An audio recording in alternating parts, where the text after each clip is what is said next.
WWE Crown Jewel 2023 was a rough night for Damian Priest, who lost to Cody Rhodes just a couple of hours after a failed Money in the Bank cash-in attempt.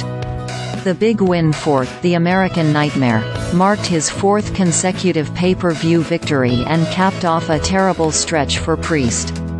Rhodes previously teamed with Jey Uso to dethrone the Judgment Day at Fastlane, outlasted Brock Lesnar at SummerSlam and beat Dominic Mysterio at Money in the Bank.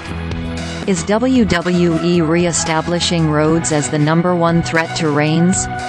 It sure feels that way.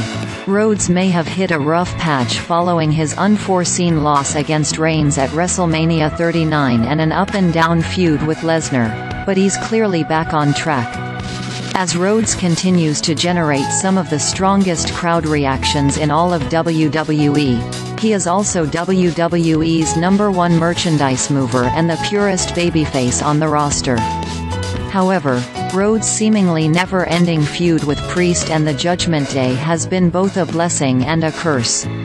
On one hand, Rhodes remains as popular as ever thanks, at least partly, due to his feuds with Priest, Mysterio and the hated Judgment Day faction.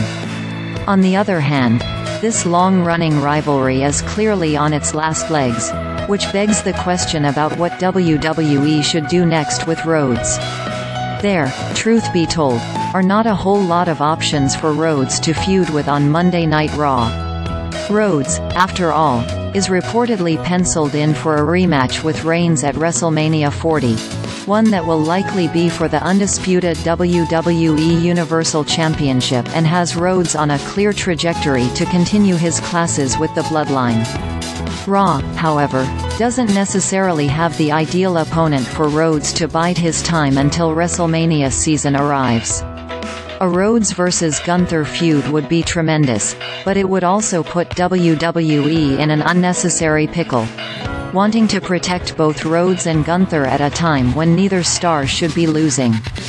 Other villains on Raw's roster, like Bronson Reed, really haven't been established as equals to Rhodes, so those rivalries are unlikely to be coming down the pipeline.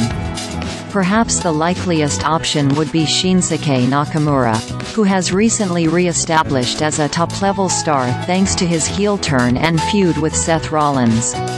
Rhodes needs someone he can beat and have good matches with, and that describes Nakamura perfectly at this stage. A potential dark horse, and arguably the best option, would be Drew McIntyre, who is clearly on the verge of turning heel and has already teased that he could soon clash with Rhodes. If McIntyre's WWE contract status remains uncertain, the former world champion would be a great choice to put over Rhodes on his way out. If not, WWE runs the risk of, well, running Rhodes' rivalry with Judgment Day into the ground or forcing him into a position where he's just spinning his wheels until around Royal Rumble time. WWE's ultimate end goal of Reigns vs.